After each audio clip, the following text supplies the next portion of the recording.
Hello दोस्तों, मैं आपका गाइड आपका दोस्त अनुराग पांडे और आप देख रहे हैं हमारा यूट्यूब चैनल। भारत भूगोल चल रहा था। पिछली वीडियो में हमने बहुउद्देशीय परियोजना के बारे में पढ़ा था। वीडियो में हमने प्रश्न पूछे थे, आप उसका उत्तर नहीं बताए क्योंकि आप लोग पूरा वीडियो नहीं देखते हैं। ये आपकी कमी है, या फिर आप जो समझे कि आप बिजी हैं, या फिर जो समझे कि वीडियो में कुछ खास नहीं है। खास इसलिए नहीं लगता होगा क्योंकि आपको वो चीज़ें पहली बार हो सकता है आपको पता चल रही हों, या हो सकता है आप उसको पहली बार सुने हों, इसलिए आपको खास नहीं लगता होगा। उसमें वो चीज़ें मिलती जो आपको बहुत ज़्यादा फीस पे करने के बाद भी नहीं मिलता होगा। ठीक है, तो वीडियो को लास्ट तक ज़रूर देखें और ये गलती ना करें कि आपसे जो पूछा जाए उसको आप ना बताएं। ये गलती नहीं होनी चाहिए क्योंकि यहाँ तो फ्री में आपको इतनी जानकारी दी जा रही। और पिछले पेपर्स जो हुए जो यूपीएससी और यूपीपीसीएस में, इसके परफॉर्मेंस भी आप देखें। बीईओ एग्ज़ाम हुआ, आरओ का भी एग्ज़ाम हुआ है, तो इनमें आप परफॉर्मेंस आप देख चुके हैं और नोट्स वही हैं। बस उनको जो बना रहे हैं, जो वीडियो बना रहे हैं, उनमें क्या है, उनको हम थोड़ा ज़्यादा एक्सप्लेन कर रहे हैं ताकि आपको ज़्यादा से ज़्यादा कॉन्सेप्ट और फैक्ट्स मिल सके। ठीक है, तो आज का वीडियो है भारतीय कृषि से संबंधित है। एक प्रश्न है, बबली प्रोजेक्ट किस नदी पर है, ये बताना है और साथ में ये भी बताना है ये किन राज्यों के बीच में विवाद है। ठीक है विवादित बांध परियोजना है ये। तो किन राज्यों के बीच में है बबली प्रोजेक्ट और किस नदी पर है, ये बताना। तो चलिए शुरू करते हैं आज का वीडियो भारतीय कृषि से संबंधित। तो वीडियो को लास्ट तक जरूर देखें और चैनल को लाइक वीडियो को लाइक शेयर कमेंट करना ना भूलें, साथ में चैनल को भी सब्सक्राइब ज़रूर करें। और जो गलतियाँ करते आए वो गलतियाँ ना करें दोबारा।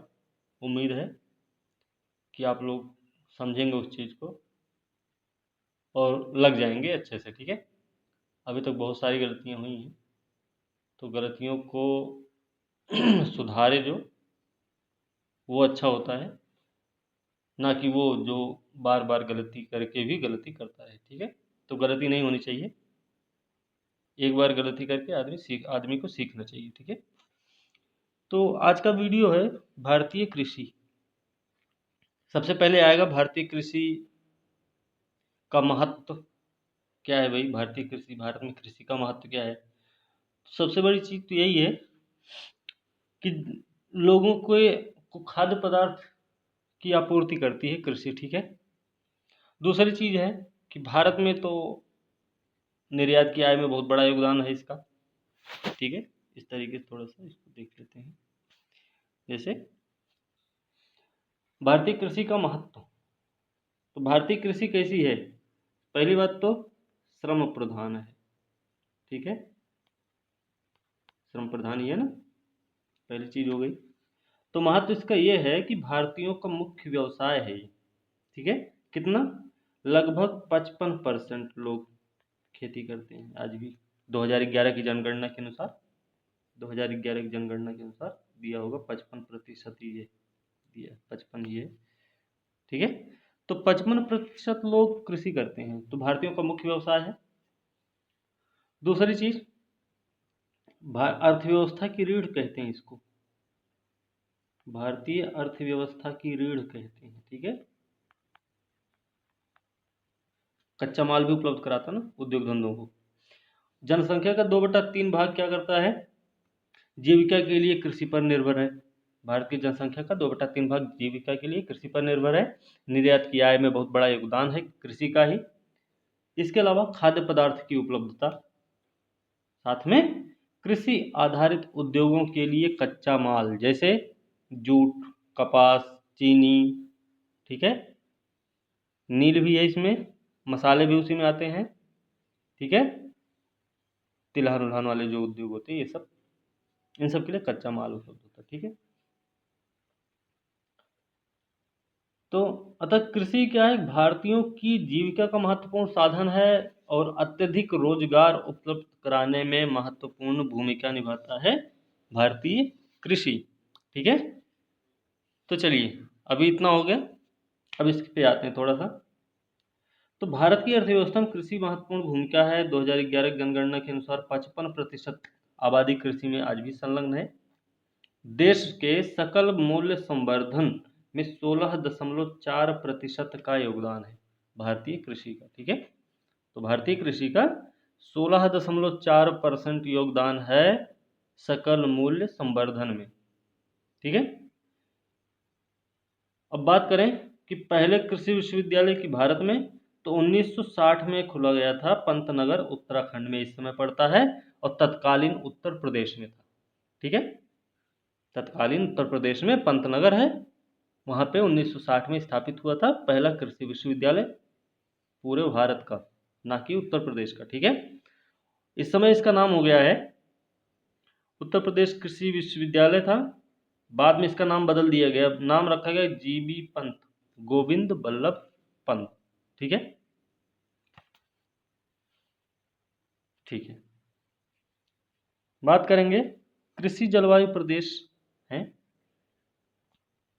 तो भारत में 15 कृषि जलवायु क्षेत्र हैं और उत्तर प्रदेश में वहीं पे 9। 15 कृषि जलवायु क्षेत्र पूरे भारत में है, और उसमें से 9 जो हैं उत्तर प्रदेश में भी हैं।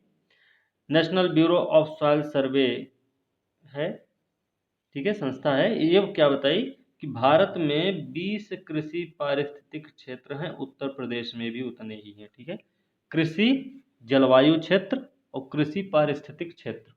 पारिस्थितिक क्षेत्र जितना भारत में उतना यूपी में, ध्यान रखना 15 कृषि जलवायु क्षेत्र भारत में है, तो 9 कृषि जलवायु क्षेत्र उत्तर प्रदेश में है। ठीक है, फिर भारतीय कृषि का इतिहास एक पुस्तक है, भारतीय कृषि का इतिहास, इसके लेखक हैं MS रंधावा, इनके बारे में आप जानते होंगे, MS रंधावा की बुक है, ये प्रश्न आ चुका है पहले भी, तो ये चीज़ ध्यान रखनी है। ठीक है, और प्रश्न तो ये भी आ चुके हैं, ये वाले भी प्रश्न आ चुके हैं पहले। ठीक है, चलिए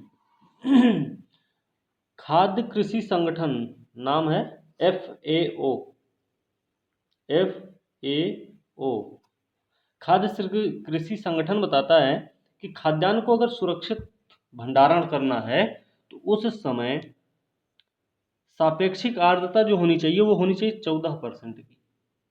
तो FAO एक अनुमान देता है कि खाद्यान्न को सुरक्षित रखने की जो भंडारण का समय है, भंडारण के समय में उसकी सापेक्ष आर्द्रता होनी चाहिए 14% तक की। ठीक है, ये चीज़ भी हमें ध्यान रखनी है। फिर आगे है अंतर फसली खेती। अंतर फसली खेती का क्या मतलब है?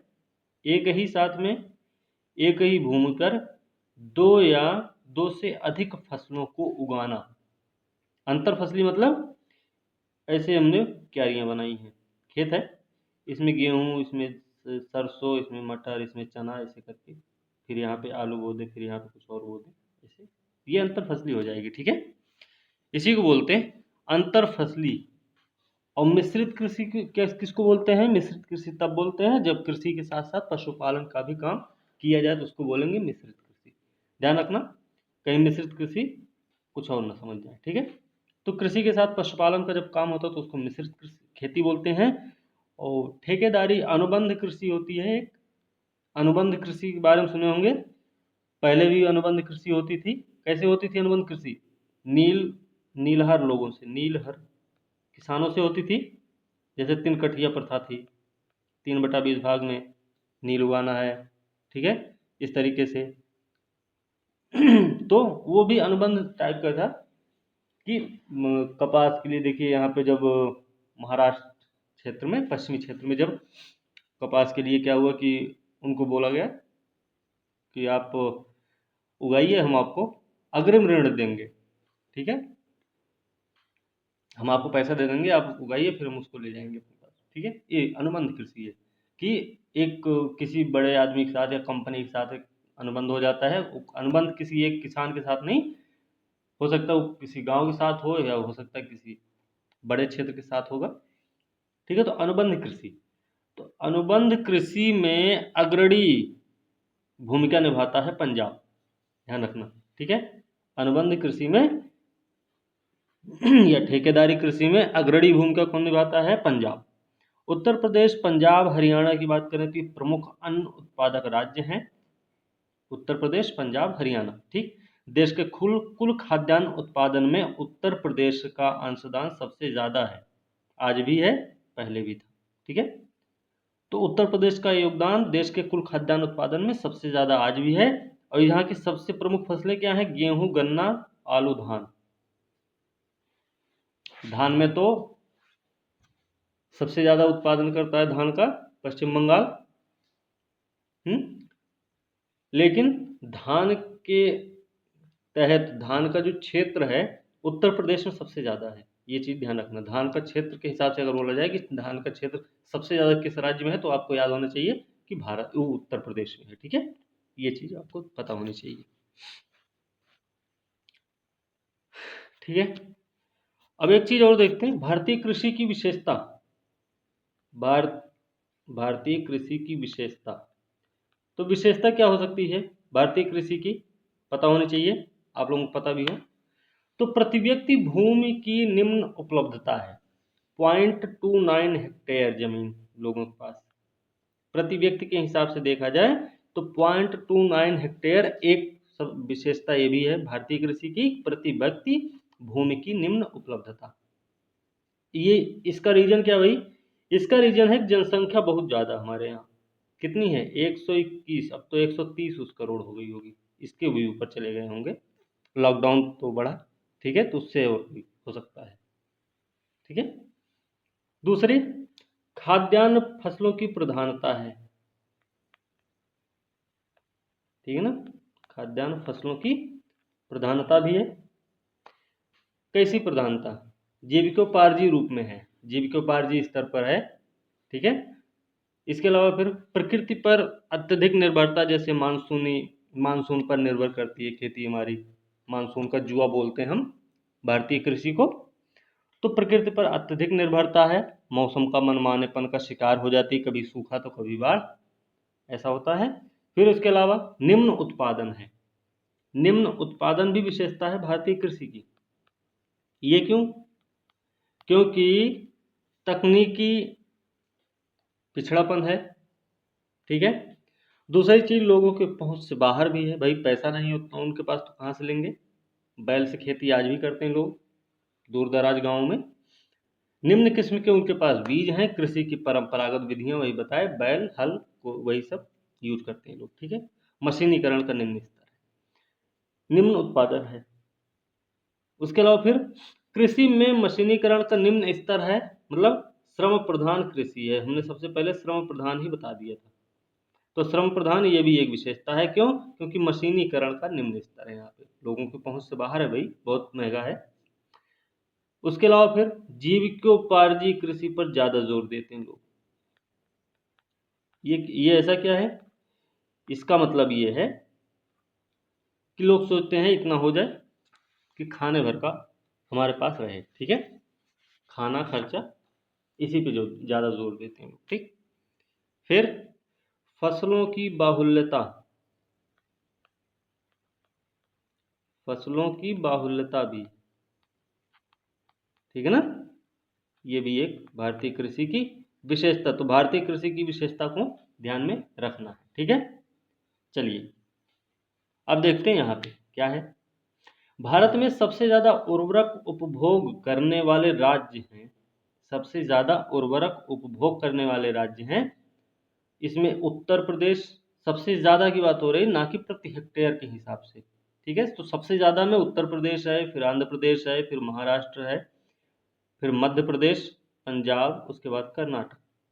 ठीक है, तो उत्तर प्रदेश, आंध्र प्रदेश, महाराष्ट्र, मध्य प्रदेश, पंजाब और कर्नाटक, ये है उर्वरक उपभोग करने वाले राज्यों का अवरोही क्रम, घटते क्रम में है। ठीक है, लेकिन अगर हम प्रति हेक्टेयर किलोग्राम के हिसाब से बात करते हैं तो आपको पता चलेगा कि तेलंगाना सबसे आगे है। आंकड़ा नया है, पुराना नहीं है। ठीक है, प्रति हेक्टेयर किलोग्राम के साथ बात करेंगे, तेलंगाना सबसे आगे जाएगा, फिर उसके बाद आ जाएगा पंजाब, फिर आंध्र प्रदेश आएगा, फिर आएगा हरियाणा, फिर आएगा बिहार। बिहार उत्तर प्रदेश से आगे है प्रति हेक्टेयर किलोग्राम के हिसाब से। ठीक है, तो तेलंगाना, पंजाब, आंध्र प्रदेश, हरियाणा और बिहार ये प्रति हेक्टेयर किलोग्राम के हिसाब से आगे हैं। लेकिन कुल में अगर बात करें तो सर्वाधिक उर्वरक उपभोग करने वालों में तो उत्तर प्रदेश, आंध्र प्रदेश, महाराष्ट्र, मध्य प्रदेश, पंजाब और कर्नाटक। ठीक है, इतना ध्यान रखना। ये प्रश्न आ चुका है, संतुलित उर्वरकों का उपयोग। ये बिहार बीपीएससी में भी आया हुआ, यूपी पीसीएस में भी आया और यूपीएससी में भी आ चुका प्रश्न। ठीक है, तो संतुलित उर्वरकों का जो उपयोग होता है वो क्यों किया जाता है? क्यों किया जाता है? क्योंकि उत्पादन को बढ़ाना है, खाद्य गुणवत्ता को बनाए रखना है, खाद्य गुणवत्ता को उन्नत करने के लिए, फिर भूमि उत्पादकता भी बनाए रखने के लिए किया जाता है। संतुलित उर्वरकों का उपयोग इन तीनों कामों के लिए, उत्पादन तो बढ़ाना होता है, ठीक है, खाद्य की गुणवत्ता भी सही होती है, भूमि की उत्पादकता बनी रहती है, निम्नीकरण नहीं हो पाता। ठीक है, ये भी ध्यान रखना है। चलिए, तो ये प्रश्न आ चुका है, इस पर थोड़ा और ध्यान देने की जरूरत है। आगे है बीज ग्राम संकल्पना। ये क्या है? इसके बारे में सुने हुए हो सकता है। ठीक है, तो बीज ग्राम संकल्पना क्या है कि एक समान विचारों वाले किसानों को सेल्फ हेल्प ग्रुप, SHG बोलते हैं ना, स्वयं सहायता समूह को, में एक साथ प्रशिक्षण प्रदान करना। एक समान विचारों वाले जो किसान लोग हैं उनको सेल्फ हेल्प ग्रुप में प्रशिक्षण प्रदान करना है एक साथ, जिससे कि वो क्या करेंगे, अपनी पसंद की फसलों के बीजों को उत्पादित करने के साथ काम कर सकें, बीजों को उत्पादित करने के साथ काम कर सकें, ऐसा उनको प्रशिक्षण देना स्वयं सहायता समूह में एक समान विचारों वाले किसानों को। ठीक, इतना समझ में आया? उसके आगे क्या होगा कि वो स्वयं की साथ में साथी किसान जो हैं उनकी बीजों की जरूरतों को उचित समय और सस्ती कीमत पर पूरा किया जा सके। ठीक है, प्रशिक्षण दिया जाएगा। किस चीज का प्रशिक्षण? कि जो अपनी पसंद की फसलों की बीजों को उत्पादित करने के साथ वो एक साथ काम कर सकेंगे। इससे फायदा ये होगा कि वो स्वयं की, मतलब खुद की और साथी किसानों को बीजों की जरूरतों को उचित समय तथा सस्ती कीमत पर उपलब्ध करा सकेंगे। ठीक है, इसलिए बीज ग्राम संकल्पना का यही उद्देश्य था। ठीक, अगला है, ये भी ध्यान रखना, ये भी प्रश्न है, आया हुआ है। ठीक है, चलिए, एग मार्क है, पग मार्क नहीं, एग मार्क है। ठीक है, एक दिख रहा ना, एग ऐसे, एग मार्क है ना। ठीक है, तो एग मार्क क्या है? एग मार्क कृषि उत्पाद ग्रेडिंग एंड मार्केटिंग अधिनियम 1937, 1937 मतलब अंग्रेजों का टाइम है। ठीक है, के अंतर्गत कृषि तथा संबद्ध उत्पादों की ग्रेडिंग और मानकीकरण को प्रोत्साहित करती है। तो अंग्रेजों ने स्टार्ट किया था इसे, तो क्या भारतीयों को के भारतीयों के लिए रखे थे कि अपने लिए? जाहिर सी बात है, उन्होंने जो कुछ किया वो सब अपने लिए किया था, हमारे लिए कुछ नहीं किए। वो बाद में मौका ही ऐसा है कि उनको छोड़ के भागना पड़ा, छोड़ के गए, नहीं तो ट्रेन थोड़ी ना सर पे ले जा सकते हो, है ना। तो एगमार्क जो लाए, कृषि उत्पाद ग्रेडिंग एंड मार्केटिंग अधिनियम 1937 के अंतर्गत कृषि और संबद्ध उत्पादों की ग्रेडिंग और मानकीकरण को प्रोत्साहित करती है एगमार्क। ठीक है, इतना ध्यान रखना। मृदा स्वास्थ्य कार्ड योजना क्या है भाई? मृदा स्वास्थ्य कार्ड योजना सतत मिट्टी की उर्वरता को सुधारना। मृदा स्वास्थ्य कार्ड योजना का लक्ष्य है कि सतत मिट्टी की उर्वरता को सुधारना है। कैसे? कार्ड ऐसे दिया जाएगा ना, कार्ड कैसे? मिट्टी की जांच होगी, परख होगी, उसको कितने जल की आवश्यकता है, कितने उर्वरक की आवश्यकता है, कौन सा बीज इसमें बो सकते हैं, कब इसमें कितनी नमी है, ये सब जानकारी। फिर उससे ये होगा कि अगर ये सब सारी जानकारी होगी तो उसमें संतुलित उर्वरक होगा, सिंचाई भी उसी हिसाब से होगी। ठीक है, बीज का भी उतना ही बीज भी डाला जाएगा उसमें। ठीक है, तो ये सब चीज़ें इसमें मृदा स्वास्थ्य कार्ड योजना, ये ठीक।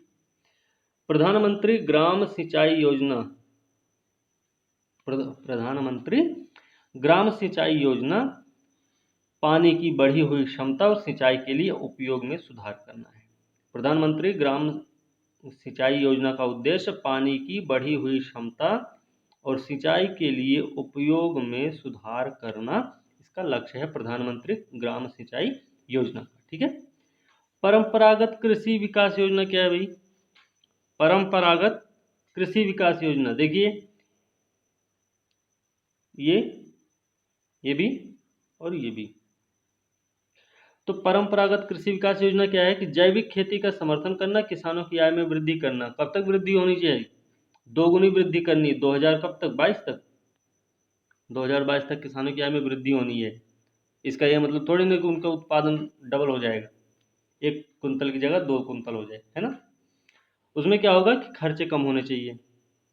सिंचाई का पानी इतना बर्बाद करते हैं, इतना सारा बिजली खर्च करते हैं, इतना उर्वरक डालते हैं, तो उन पे कंट्रोल करना है। ठीक है।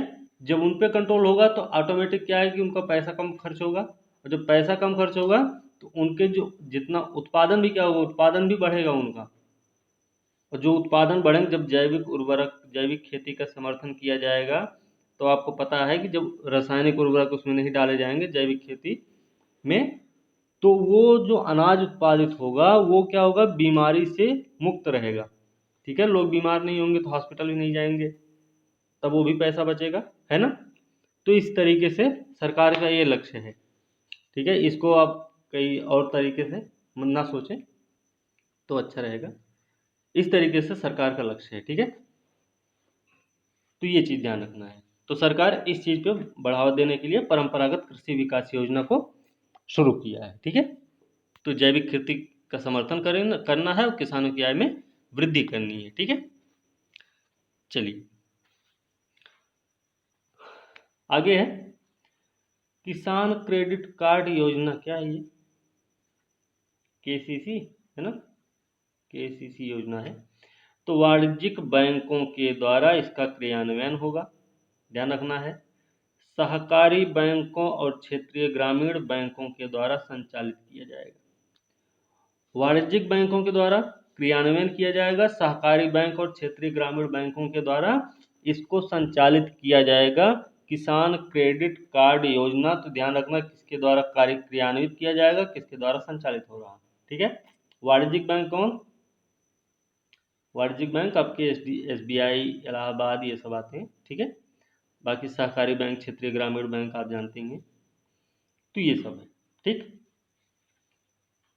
चलिए कुछ और देख लेते हैं एक्स्ट्रा। देखिए भारत में कृषि की के प्रकार की अगर हम बात करते हैं, भारत में कृषि के अगर प्रकार की हम बात करें, तो भारत का आकार कैसा, बहुत बड़ा है। बड़ा है, बड़े होने के साथ साथ भौगोलिक दशाओं में भी बहुत विविधता है यहाँ पे। ठीक है। सांस्कृतिक तकनीकी कारकों के परिणामस्वरूप हमारे देश में अनेक प्रकार प्रकार की कृषि पद्धतियों का विकास हुआ है। पहाड़ी क्षेत्र में खेती कुछ और तरीके की हो रही है, तटीय एरिया में कुछ और तरीके की होगी, आंतरिक एरिया में कुछ और तरीके की होगी, ये रेगिस्तानी एरिया यहाँ पे थोड़ा और तरीका देखा जाएगा। ठीक है। फिर पठारी एरिया इधर पड़ जाता ना, ये सब पठारी एरिया है यहाँ पे, ये सब। तो यहाँ पे कुछ और, फिर ये आपका उपजाऊ मैदान है, जलोढ़ मृदा यहाँ पे है, तो यहाँ पे खेती का कुछ और तरीका होगा। ठीक है। जहाँ पे बारिश ज़्यादा हो रही होगी वहाँ पे धान की 3 फसल ले रहे होंगे, जहाँ पे बारिश कम हो रही है वहाँ पे धान की एक ही फसल चल रही है। हो सकता है एक भी न चल रही हो, जैसे राजस्थान में, है ना। तो ये चीज़ें, तो इस तरीके से कृषि की बहुत सारी पद्धतियों का विकास हुआ है। क्यों? क्योंकि भारत का आकार भी बड़ा है, साथ में वो उनको वहाँ पे भौगोलिक दशाओं में भी बहुत सारी विविधता पाई जाती है, सांस्कृतिक तकनीकी कारक भी उसके लिए जिम्मेदार है। ठीक है। इसलिए यहाँ पे कई सारी कृषि पद्धतियों का विकास हुआ है। ठीक। चलिए देखते हैं कि आगे। देखिए हमने 20 कृषि पारिस्थितिक प्रदेश बताए थे। ठीक है। ये सब हमने आपको बताया था। तो इनके बारे में एक चीज़ और ध्यान रखना कि ये मिट्टी, जलवायु प्रकार, प्राकृतिक भौगोलिक परिस्थितियों के आधार पे, ये तो आपको भी पता होगा। ठीक। अब भारत में अपनाई गई जो कृषि पद्धतियां हैं उनके बारे में देखते हैं। सबसे पहले आर्द्र कृषि। आर्द्र कृषि ये क्या है? आर्द्र कृषि जो है ये जलोढ़ मृदा वाले भागों में होगी। कहाँ? जलोढ़ मृदा वाले भाग में। ठीक है। जहाँ पे 200 सेंटीमीटर वर्षा हो रही होगी। जलोढ़ मिट्टी वाला क्षेत्र चाहिए आर्द्र कृषि के लिए, 200 सेंटीमीटर वर्षा चाहिए। और ये मिलेगा कहाँ पे? हिमालय का मध्य पूर्वी भाग, पश्चिम बंगाल, मालाबार वाला क्षेत्र, आसाम, नागालैंड, मेघालय, त्रिपुरा और मणिपुर में। ठीक है। तो नागालैंड, आसाम, मालाबार, पश्चिम बंगाल और हिमालय का मध्य पूर्वी भाग, साथ में मेघालय, त्रिपुरा, मणिपुर में। ठीक है, यहाँ पे क्या होता है कि साल में एक से ज़्यादा फसल होती है, साल में एक से अधिक फसल उगाते हैं ये लोग, कई सारी फसलें हो जाती है ना, जैसे धान की 3 फसल होती है। यहाँ की प्रमुख फसल कौन कौन सी हो सकती है? आर्द्र में चावल तो रहेगा भाई, पानी बहुत चाहिए होता तो पानी के लिए है ही है। दूसरा चीज गन्ना है ना, अड़साली अड़साली फसल, अड़साली यहाँ नहीं हो जाती बहरहाल, वो तो महाराष्ट्र साइड में है। ठीक है, गन्ना है। उसके अलावा फिर है पटसन, पटसन है ना, गांव में पेटको बोलते हैं ना इसको, पटसन वही है। तो ये है चावल, गन्ना और पटसन आर्द्र कृषि की प्रमुख फसलें हैं। 200 सेंटीमीटर वर्षा, जलोढ़ कृषि, जलोढ़ मृदा, हिमालय के मध्य पूर्वी भाग, पश्चिम बंगाल, मालाबार, असम, नागालैंड, मेघालय, मणिपुर और त्रिपुरा में ये वाली खेती होती है। साल में एक से ज़्यादा फसलें बोई जाती हैं आर्द्र कृषि में। ठीक, एक प्रकार हो गया ये। कितने प्रकार हैं इसमें देख लेते हैं, 6-7 प्रकार हैं इसमें बहरहाल। दूसरा हम देखते हैं, दूसरी है शुष्क कृषि। शुष्क नाम ही है, तो इसमें क्या हो सकता है, कुछ कम रहेगा। ठीक है, क्या है कि वर्षा जो है होगी वो 80 सेंटीमीटर से कम रहेगी, 80 सेंटीमीटर से कम वर्षा चाहिए, वर्षा रहेगी वहाँ पे होगा ये 80 सेंटीमीटर वर्षा से कम, 80 सेंटीमीटर से कम वर्षा वाले क्षेत्रों में होगी शुष्क कृषि। और साल भर में एक ही फसल होगी, एक फसल। ठीक है, कम नमी वाली फसलों को उगाना होता है। ठीक है, कम नमी वाली फसलें उगाई जाएंगी यहाँ पे, ज्वार बाजरा टाइप की, हो सकता है गेहूं भी होगा उसमें, है ना। हाँ, फिर ज्वार बाजरा टाइप के फसलें होंगी इसमें शुष्क वाले में। और ये कहाँ पे होता है? मध्य प्रदेश, गुजरात और राजस्थान में। ठीक है, तो मध्य प्रदेश, गुजरात, राजस्थान। ठीक है, तो गुजरात, राजस्थान, मध्य प्रदेश में शुष्क कृषि की जाती है। ठीक, अगला प्रकार है सिंचित कृषि। सिंचित से सिंचाई पर आधारित होगी। ठीक है, ये क्या है इस पे देखते हैं, कि वर्षा वाले क्षेत्र में होगी पहली बात, तो जहाँ पे वर्षा हो रही होगी। दूसरी चीज, भारत के सबसे अधिक भाग में विस्तृत है, सबसे ज्यादा विस्तृत मान के चलते हैं कि सबसे अधिक भाग में विस्तृत है ये। ठीक है, इसके अलावा यहाँ पे सिंचाई के प्रमुख साधन क्या है भाई? सिंचाई के प्रमुख साधन है कुआं, नहर, तालाब, कुआं, नहर और तालाब। ठीक है, ये खेती कहाँ पे होती है? सिंचित कृषि पंजाब में होगी, उत्तर प्रदेश में भी होगी, यहाँ पे भी तो है नहर वहर, है ना। फिर हरियाणा में भी होगी, हरियाणा में। फिर उत्तरी पश्चिमी तमिलनाडु,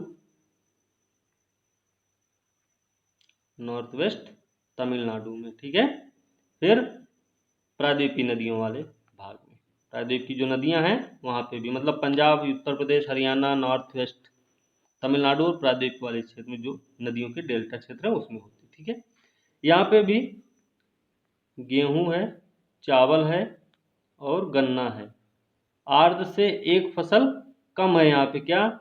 यहाँ पे गेहूं है और वहाँ पे पटसन हुआ करता था। ठीक है, ये हो गई तीसरी प्रकार की सिंचित कृषि। अगली कृषि जीवन निर्वाह कृषि है। ठीक है, जीवन निर्वाह कृषि, इसको भी देखते हैं क्या है। ये स्थानीय लोगों की आवश्यकताओं की पूर्ति करती है। ठीक है, स्थानीय लोग जो होते हैं वो उनकी आवश्यकता की पूर्ति करेगी। ठीक, दूसरी स्थानांतरी हो सकती है, ये स्थानांतरी कृषि हो सकती है और स्थायी हो सकती है और साथ में गहन भी हो सकती है। ठीक है, जीवन निर्वाह वाली। ठीक है, यहाँ पे एक सबसे बड़ी चीज है कि जोतों का आकार इनका छोटा होगा, जोत का आकार छोटा होगा। फिर मानवीय श्रम यहाँ पे ज्यादा होंगे। ठीक है, तो भाई इतना ध्यान रखना, मानवीय श्रम अधिक रहेंगे यहाँ पे। ठीक है, इतना हुआ। अब बाकी बचे हैं जो, अभी उनको बाद में बताएंगे, पहले इतना और देखते हैं इधर। क्या है ये? देखिए बोड़ा में, बोड़ा होता है ना, बोड़ा को लोबिया बोलते हैं। इसमें नाइट्रोजन की मात्रा सबसे ज़्यादा पाई जाती है, बोड़ा या फिर लोबिया। ये प्रश्न आ चुका है पहले।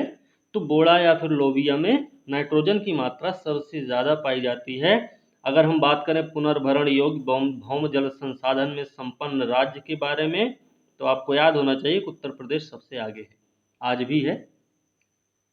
पुनर्भरण योग्य भौम जल संसाधन में सबसे संपन्न राज्य की बात करें तो उत्तर प्रदेश सबसे आगे है। ठीक। हरित क्रांति हुई थी भारत में, तो हरित क्रांति का मतलब क्या था? हमें हरित क्रांति का मतलब था समेकित कीट प्रबंधन, पहली बात। दूसरी, समेकित पोषक पदार्थ आपूर्ति। ठीक है।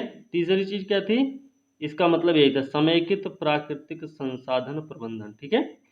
तो हरित क्रांति का तात्पर्य है समेकित कीट प्रबंधन।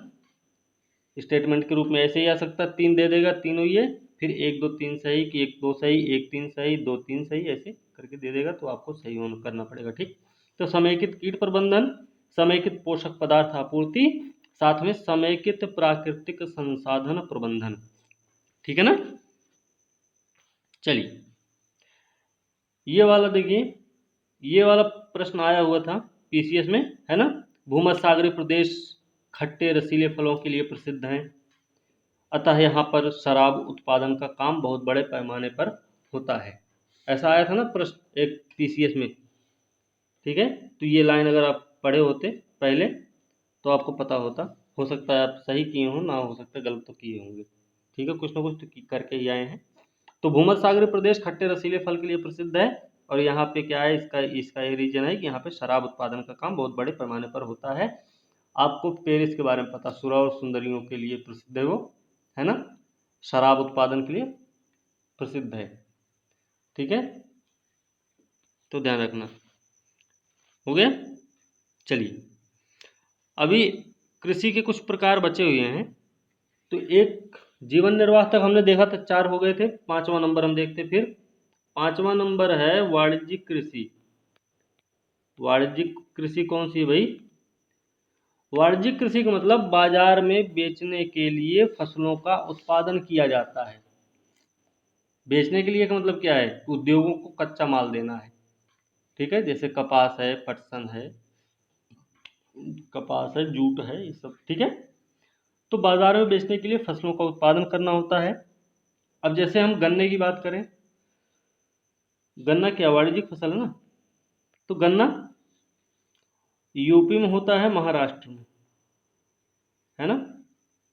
उसके अलावा फिर कपास की हम बात कर लें, तो कपास महाराष्ट्र है, गुजरात है, उसके बाद पंजाब। ठीक है। फिर पटसन की बात करें तो पटसन तो पश्चिम बंगाल में मिलता भाई, वेस्ट बंगाल में। ठीक है। चलिए आगे देखते हैं। आगे है आपका, एक और देख लेते हैं, फिर चलेंगे। हरित क्रांति भी आज खत्म करेंगे। ठीक है। फिर 6ठा नंबर है रोपड़ कृषि। इसमें लोग कंफ्यूज होते हैं, रोपड़ का मतलब रोपाई करके जो होती है ना। कई बार ये प्रश्न हुआ है, जबकि हम बताए भी हैं, लेकिन फिर भी रोपड़ का मतलब रोपाई समझते हैं। ठीक। तो रोपड़ कृषि का मतलब है कि बड़े पैमाने पर फसल उगाना। बड़े पैमाने पर फसल उगाना क्या है? रोपड़ कृषि है। ठीक है, बड़े पैमाने पर फसल उगाना। ठीक है ना, इतना हुआ। यहाँ पे क्या होता है, बड़े आकार के जोत होते हैं, ये ध्यान रखना, बड़े आकार के जोत होते हैं यहाँ रोपड़ वाली कृषि में। तो धान की रोपाई वाला मत समझना। ठीक है। तो बड़े आकार के जोत होंगे। इसके अलावा रोपड़ में क्या होगा? आधुनिक वैज्ञानिक तकनीक का उपयोग होगा। जाहिर सी बात है, आधुनिक वैज्ञानिक तकनीक का उपयोग किया जाएगा। जाहिर सी बात यह है कि भाई मशीनें जब चलती हैं तो क्या है कि उनके वो क्यारियों में चल नहीं सकती, छोटे छोटे खेतों में, है ना। तो उनके लिए बहुत बड़े बड़े फार्म चाहिए होते हैं। बड़े बड़े फार्म में क्या होता है, इनका उपयोग किया जाता है। ठीक है। तो वही रोपड़ कृषि, यही बहुत बड़े पैमाने पर एक ही फसल उगाते हैं। ठीक है। ऐसा नहीं कि थोड़े में बो दिए गेहूँ, फिर बो दिए वो सरसों फिर बो दिए मटर, फिर वैसे ऐसे नहीं होता। ठीक है, अब ये कहाँ होगा, ये क्या है, रोपड़ में कौन कौन से आएंगे, चाय के बागान की हम बात करें तो रोपड़ है, चाय बागान रोपड़ कृषि है। ठीक है, अब इसमें अत्यधिक वैज्ञानिक वाणिज्यिक स्तर पर, अत्यधिक वैज्ञानिक वाणिज्यिक स्तर पर होता है, इसमें आते हैं चाय, कहवा, नारियल, रबर की खेती टाइप का।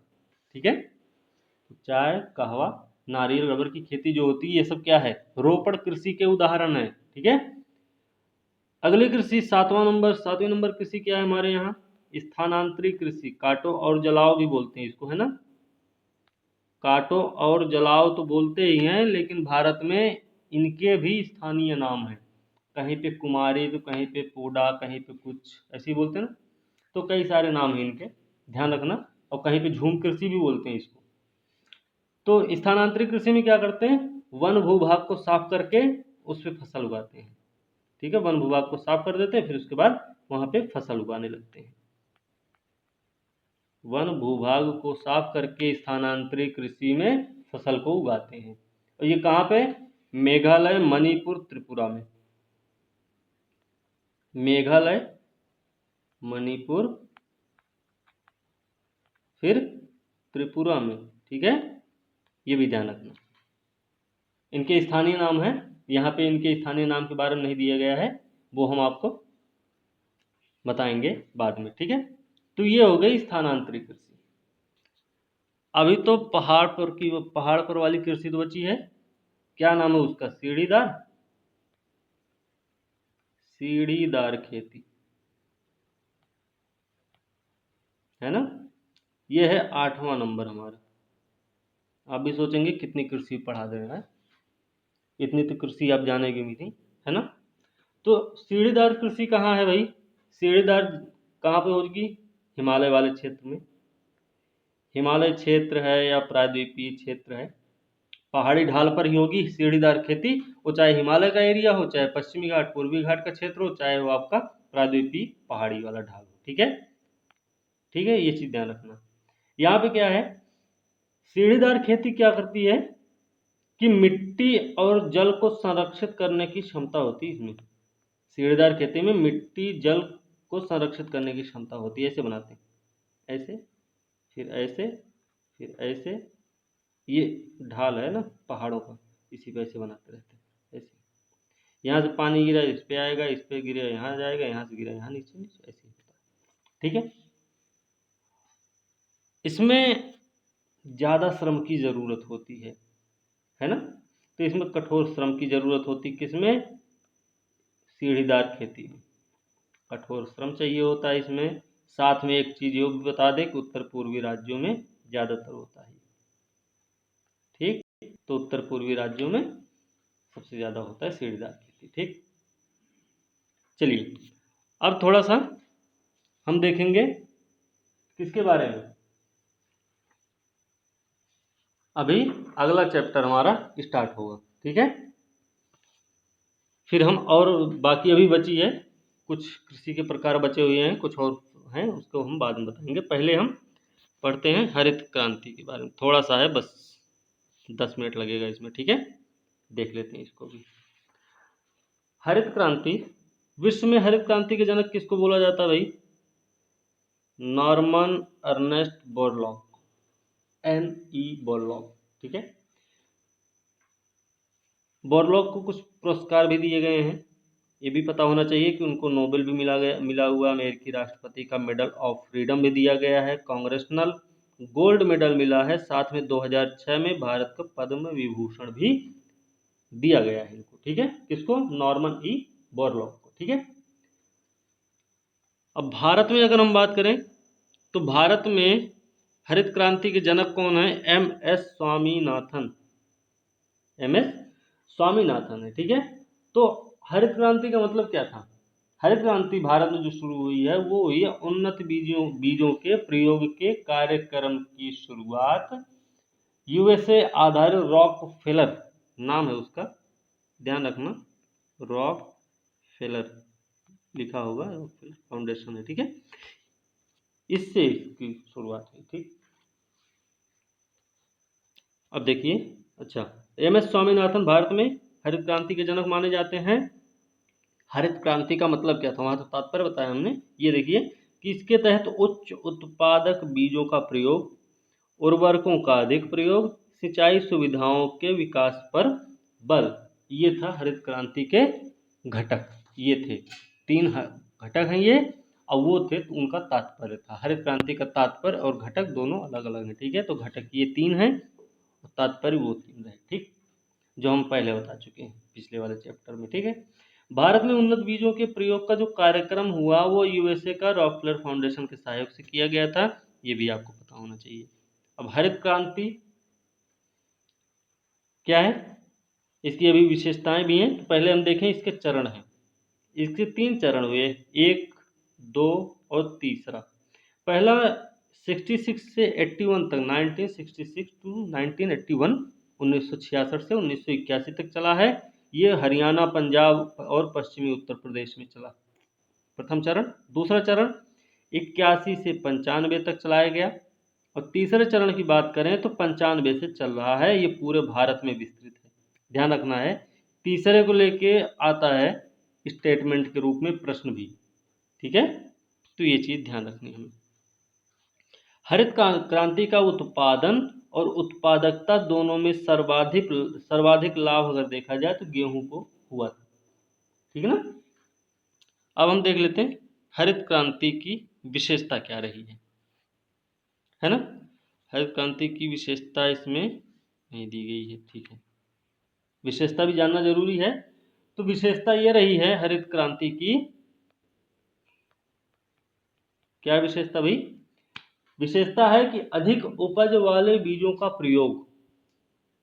अधिक उपज वाले बीजों का प्रयोग एक विशेषता हो गई। कौन सा, मैक्सिको, फिलीपीन, ठीक है। इनका उत्पादन कहाँ, ये गोदावरी कावेरी डेल्टा में चावल का उत्पादन क्या हुआ, विशेषता रही कि अधिक उपज वाले बीजों का उपयोग किया गया। तो इसका फायदा क्या हुआ, दिखा है कि गोदावरी कावेरी डेल्टा में चावल का उत्पादन सीधे 2 गुना हो गया, ठीक है। एक विशेषता हो गई।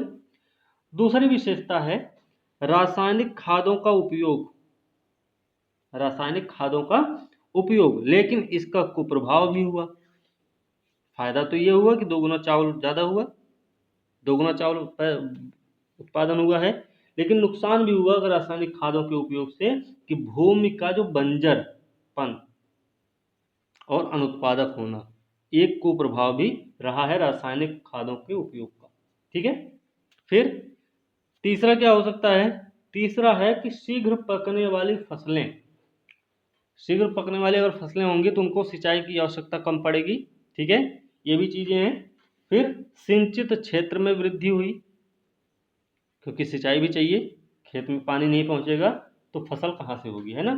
फिर खेती की मशीनों का उपयोग हुआ, तकनीकीकरण किया गया, है ना।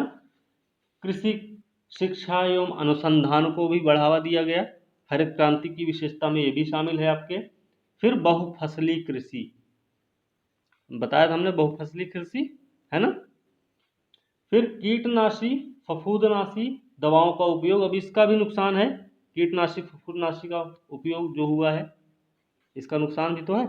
कई किसान आप न्यूज में सुनते होंगे कि कहीं पर दवा छिड़कते हुए उसकी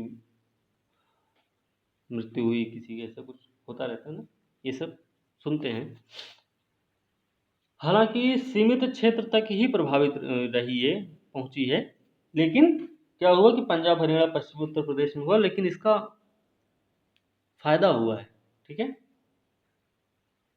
हरित क्रांति में अब आते हैं हम यहाँ पे, यहाँ से ये हमारी विशेषता हुई हो गई हरित क्रांति की, ठीक है। तो यहाँ देखिए हरित क्रांति में मुख्य पादप क्या रहा है, मैक्सिकन प्रजाति का गेहूं, जिसे बोरलॉग के मैक्सिको स्थित अंतरराष्ट्रीय मक्का एवं गेहूं संवर्धन केंद्र से मंगाया गया था।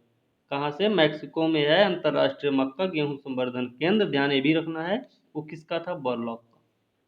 वहां से मैक्सिकन प्रजाति का गेहूं मंगाया गया था, ठीक है। मुख्य पादप यही रहा हरित क्रांति का, ठीक है, ये चीज हुई। अच्छा, नई राष्ट्रीय कृषि नीति लाई गई 2000 सन 2000 में 20 जुलाई 2000 को नई राष्ट्रीय कृषि नीति लाई गई। जुलाई में लाई गई है, तो ध्यान ये भी रखना ये खरीफ फसल बोई जाती है इस समय, है ना, जुलाई में खरीफ फसल की बुआई होती है ना, तो शुरुआत यहीं होती है खरीफ फसल की, यहीं से। तो ये भी ध्यान रखना, हो सकता है वहाँ पे खरीफ फसल 2000 दे दिया गया हो, सन 2000। तो आपको ये भी समझ में आना चाहिए, नई राष्ट्रीय कृषि नीति जो 2000 में चालू हुई है वो कब चालू की गई, खरीफ में, रबी में, जायद में, कब, तो खरीफ में चालू हुई है। ठीक है, जुलाई, अगर 20 जुलाई नहीं दिया तो आपको पता होना चाहिए खरीफ में चालू हुई है। ठीक, तो इस समय इंद्रधनुषी क्रांति की शुरुआत हुई। इंद्रधनुषी क्रांति मतलब इंद्रधनुष के 7 रंग हैं, तो क्रांति भी ऐसी होगी कुछ। तो इंद्रधनुषी क्रांति स्टार्ट हुई है। तो इंद्रधनुषी क्रांति क्या है भाई? हरित क्रांति सबसे पहले खाद्यान्न उत्पादन के लिए रही। सुनहरी क्रांति है, नाम है फल सब्जी उत्पादन के लिए उद्यान कृषि। उद्यान कृषि फल सब्जी उत्पादन के लिए सुनहरी क्रांति। ठीक, श्वेत क्रांति आपको पता है दुग्ध उत्पादन के लिए। भूरी क्रांति किसके लिए? उर्वरक गैर परंपरागत ऊर्जा के लिए। ठीक है, नीली क्रांति मत्स्य पालन। लाल क्रांति टमाटर और मांस उत्पादन के लिए। काली क्रांति बोलते हैं पेट्रोलियम उत्पादन के लिए। ठीक है, गोल क्रांति क्या है? आलू उत्पादन। पीली क्रांति है तिलहन। साथ में गुलाबी क्रांति, गुलाबी क्रांति मांस भी आएगा, झींगा मछली का उत्पादन आएगा, प्याज का भी उत्पादन आएगा, इसके लिए चालू की गई गुलाबी क्रांति। ठीक है, चलिए आगे है। भारत में सबसे पहले जीबी पंत कृषि प्रौद्योगिकी, हमने बताया था 1960 में पंतनगर कृषि विश्वविद्यालय बनाया गया, भारत का पहला, तत्कालीन उत्तर प्रदेश में, जिसका नाम था उत्तर प्रदेश कृषि विश्वविद्यालय। बाद में नाम बदल दिया गया, नाम रखा गया जीबी पंत कृषि प्रौद्योगिकी विश्वविद्यालय। ठीक है, पंतनगर उत्तराखंड में इस समय है। ठीक है, यहाँ पे जीरो टिल बीज एवं उर्वरक ड्रिल का विकास किया गया। टिलेज पद्धति के अनुसार क्या होता है? बिना जुताई किए कई साल तक खेती की जा सकती है। तो जीरो टिल बीज का मतलब है कि जुताई नहीं करनी है, सिर्फ बीज डाल दो बस।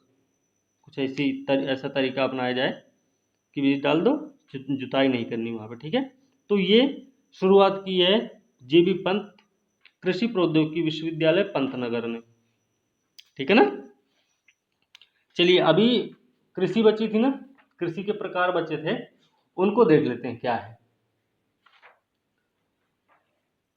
एक है 8 बताए थे, 9वें नंबर कृषि। 9वें नंबर की कृषि का क्या नाम भाई? 9वें नंबर कृषि का नाम है गहन एवं विस्तृत कृषि। गहन एवं विस्तृत कृषि, ये क्या है?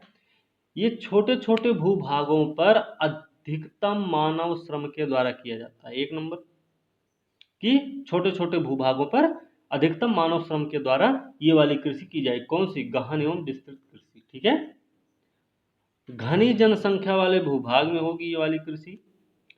गंगा के पूर्वी मैदान में होगी ये कृषि। ठीक है, तो गंगा का पूर्वी मैदान, पश्चिमी मैदान, मध्य मैदान, पूर्वी मैदान। ठीक है, तो मध्य वाला मैदान उत्तर प्रदेश बिहार वाला एरिया ऐसे आता ना, पंजाब का भी, पंजाब तो नहीं, उत्तर प्रदेश बिहार वाला। तो पूर्वी मैदान वही बंगाल का आएगा। ठीक है, तो पूर्वी मैदान में ये वाली गहन खेती हो रही। विस्तृत कृषि की हम बात करें अगर, विस्तृत इसकी इसकी जब बात करेंगे तो ये पूंजी प्रधान कृषि है। ठीक है, क्यों? क्योंकि इसमें ट्रैक्टर, बड़ी बड़ी मशीनें चाहिए होती हैं। विस्तृत कृषि बड़े बड़े क्षेत्र फार्म होते हैं, उसमें सीमित वर्षा वाले क्षेत्र में चलती है ये वाली कृषि। और इसकी अगर हम बात करें तो ये हिमालय के कम घने आबाद क्षेत्रों में होती है, राजस्थान, मध्य प्रदेश और गुजरात में होती है। पैसों की ज़्यादा ज़रूरत होती है यहाँ पे। ठीक है, तो पूंजी प्रधान कृषि है ये। तो मध्य प्रदेश, राजस्थान, गुजरात में हिमालय के कम घने आबाद वाले क्षेत्रों में ये विस्तृत प्रकार की कृषि होती है। ठीक है, तो ये चीज़ हमें ध्यान रखनी है। थोड़ा सा युग्म पैदावार, अंतर फसली हमने बताया था, मिश्रित भी हमने बता ही दिया था। ठीक है, ठेकेदारी कृषि ये सब आपको पता है। युग्म पैदावार एक होता है, तो युग्म पैदावार क्या है भाई? युग्म पैदावार, एक ये भी फैक्ट है, युग्म पैदावार कृषि की, इसको ये क्या है, जुड़वा है ना, जुड़वा युग्म मतलब जोड़ा होता है।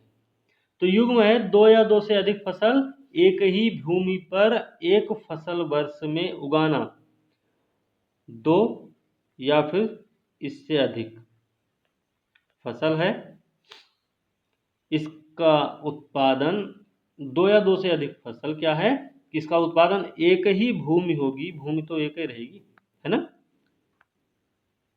एक फसल वर्ष, एक फसल वर्ष क्या है, खरीफ हो या रबी या फिर जायद, कोई भी फसल वर्ष होगा, है ना। तो वो होती है युग्म पैदावार। जैसे गेहूं के साथ सरसों बो दूं,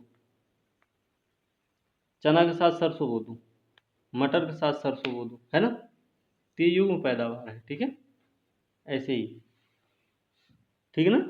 तो ये युग्म हो गया, ठीक है। चलिए, तो दो या अधिक फसल एक ही भूमि पर एक ही फसल वर्ष में उगाई जाती है, उसको बोलते हैं युग्म पैदावार, ठीक है। अब देखिए अंतर फसली में क्या अंतर है।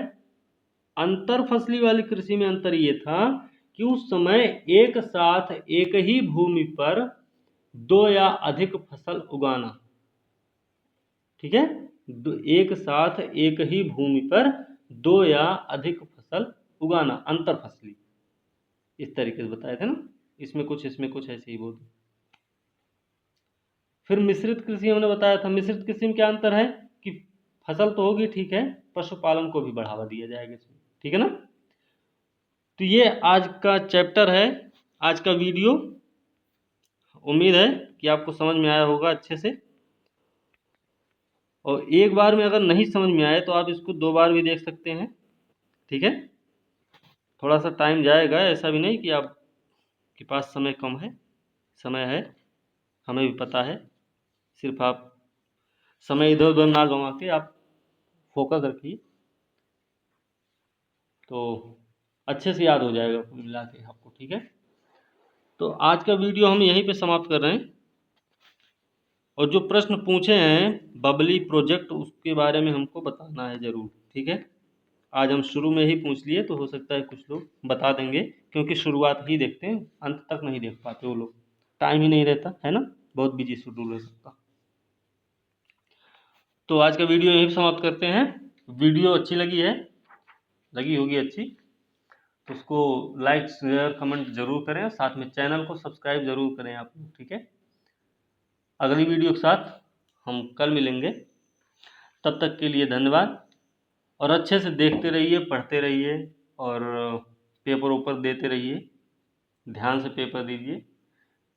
उम्मीद यही रखते हैं कि पेपर में प्रदर्शन अच्छा होना चाहिए, ठीक है। मैटर कहीं से भी लाइए, लेकिन प्रदर्शन अच्छा होना चाहिए। ये नहीं कि आप कट ऑफ जाएगी 85 तो आप ले करके आए 70, है ना। तो इसलिए ये वाली समस्या होती है, तो थोड़ा सा ध्यान रखना इस चीज़ को। तो चलिए आज का वीडियो यहीं समाप्त कर रहे हैं, अगली वीडियो के साथ कल मिलेंगे, तब तक के लिए धन्यवाद।